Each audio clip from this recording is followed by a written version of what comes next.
আমাদের কিছু কিছু লোকজন আওয়ামী লীগ সরকার জানার লগে লগে নিজেরাই বিচার, নিজেরাই রাস্তায় চলে যাইব, নিজেরাই বাড়ি চলে যাইব।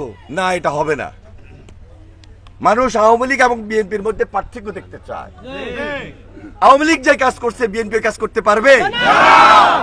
তাহলে আমাদের কিছু কিছু লোক নতুন করে আবার টাইটেল লাগানোর চেষ্টা করতেছে। খবরদার, আমি বলে দিলাম আগের স্টাইলের রাজনীতি হবে না। আমি লোহা লক্করের রাজনীতি করি না। আমাদের মধ্যে একটা ইউনিটি থাকতে হবে, ঐক্য থাকতে হবে। সারাক্ষণ আমরা স্লোগান দিলাম, মিছিল করলাম, মিটিং করলাম, আসলে বাস্তবিক পক্ষে এটার সময় এখন নয়। এটার একটা সময় আসবে। ভারত থেকে ডলার পানিটা আসে আজকে, আমাদের এত কষ্ট। এই অবস্থায় আমাদের দলের একটা গুরুত্বপূর্ণ দায়িত্ব আছে বানবাসী মানুষের পাশে দাঁড়ানো। বানবাসী মানুষের পাশে দাঁড়ানো এটা আমাদের একটা নৈতিক দায়িত্ব। স্লোগান দিও না, স্লোগান লাগবে না, স্লোগানের দরকার নাই। এই স্লোগানের দরকার নাই, তো দরকার নাই, কথা বলতে। এখন আমরা ঘরে ঘরে প্রাণটা পৌঁছাই দিব। বিশেষ করে আমাদের যারা ছাত্রদল আছে, তরুণ যুবক, তাদেরকে ঘরে ঘরে যাইতে হবে। প্রাণ প্রচুর আছে। এর বাইরেও বিভিন্ন জেলা থেকে সারা বাংলাদেশের বিদ্যমান মানুষরা আমাদের এলাকায় আসতেছে। এত পানি, মানুষ একটা অসহায়ত্ব বোধ করতেছে। মানুষ রাত্রে ঘরে থাকতে পারতেছে না। অনেকে আশ্রয় কেন্দ্রে আছে। সুতরাং আশ্রয় কেন্দ্র যাইতে হবে। আবার বাড়িতে ছাদের উপরে যারা একটু মধ্যবিত্ত ফ্যামিলির লোকজন, তারা চাইতে পারে না, যারা তাদের কাছে এই কাজটা আমাদের ছাত্র যুবক তরুণদেরকে করতে হবে ইনশাআল্লাহ। আচ্ছা, তাহলে আমাদের মধ্যে একটা ইউনিটি থাকতে হবে, ঐক্য থাকতে হবে। সারাক্ষণ আমরা স্লোগান দিলাম, মিছিল করলাম, মিটিং করলাম, আসলে বাস্তবিক পক্ষে এটার সময় এখন নয়। এটার একটা সময় আসবে। দীর্ঘ 15 বছর স্লোগান, মিছিল, মিটিং দিচ্ছেন না, দিচ্ছি না, এর মধ্যে অনেকে অনেকভাবে ক্ষতিগ্রস্ত হয়েছে। কেউ মামলা খাইছে, কেউ হামলার শিকার হয়েছে, গুম হয়েছে, খুন হয়েছে, জিসার সহ অনেক নেতা করছে না। জারত করে আসলাম। এগুলো তো শেষ নাই এই লক্ষ্মীপুরে। অত্যাচার, নির্যাতন কি পরিমাণ হয়েছে, অনেক হয়েছে। তারপরও আমাদের মুখে হাসি আছে।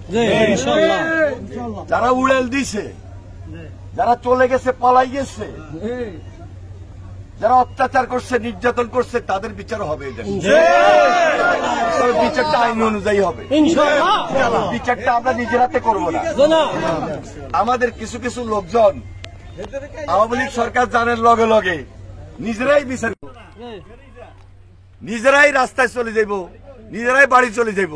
না, এটা হবে না। মানুষ আওয়ামী লীগ এবং বিএনপির মধ্যে পার্থক্য দেখতে চায়। আওয়ামী লীগ যে কাজ করছে বিএনপি কাজ করতে পারবে? তাহলে আমাদের কিছু কিছু লোক নতুন করে আবার টাইটেল লাগানোর চেষ্টা করতেছে। খবরদার, আমি বলে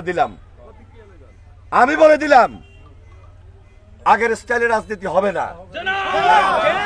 আমি লোহা লক্করের রাজনীতি করি না। তাও যদি চিন্তা করো ঢাকা শহর চলে যাও, বাইরে চলে যাও, আমার এলাকায় থাকতে পারবে না। যারা বুঝার এরা বুঝে গেছে স্পষ্ট। আমার নেতৃত্বের মাধ্যমে, স্লোগান দিও না, আমাদের প্রত্যেকটা নেতৃত্বের মাধ্যমে সংগঠন চলবে। ছাত্রদলের মাধ্যমে ছাত্রদল চলবে। এই যে জাবেদ আছে, কাউসার আছে, তোমাদেরকে বললাম দায়িত্ব তোমাদেরকে নিতে হবে। তোমরা ছাত্রদলের দায়িত্ব, তোমাদের আন্ডারে ছাত্রদল। ঠিক আমার যুব দল আছে, হয়তো কমিটি হয় না, কমিটি হবে, বা কমিটি একটা আছে, তাদেরকে দায়িত্ব নিতে হবে।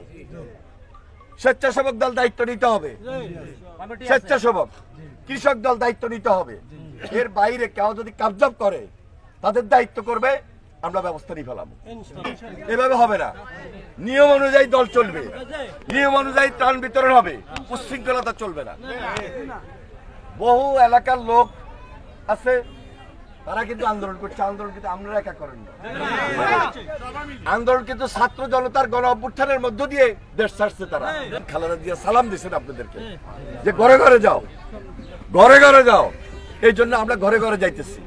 আর এই সরকারকে আমরা সহযোগিতা করব, কারণ একটা স্বাভাবিক পরিবেশ নিয়ে আসতে হবে, একটা শান্তিপূর্ণ অবস্থা নিয়ে আসতে হবে। যে পরিবেশের মধ্য দিয়ে এই দেশে আমাদের যে চাওয়া, আমাদের এলাকায় কিন্তু অনেক ক্ষতি হয়ে গেছে। এই যে রাস্তার ক্ষতি, এই যে সিএনজি ড্রাইভাররা আমারে ধরছে যে রাস্তার জন্য তারা চলতে পারে না, তাদের ইনকাম নাই, কিছু করেন নাই। তো একটা জনগণের সরকার প্রতিষ্ঠিত যখন হবে তখন আস্তে আস্তে এই সমস্ত রাস্তা হবে। এক লগে যে সব হয়ে যাইব তা তো নয়, ধারাবাহিক ভাবে করতে হবে। তো ধন্যবাদ সবাইকে, আসসালামু আলাইকুম। আর আমরা এই এলাকায় যতটা বাড়ি আছে সব বাড়িতে পৌঁছানোর চেষ্টা করব। অনেক বিত্তবান লোক আসছে, তাদেরকেও সহযোগিতা করতে হবে। সরকারের যারা আছে ইউনো অফিস, তাদেরকেও সহযোগিতা করতে হবে। আসসালামু আলাইকুম।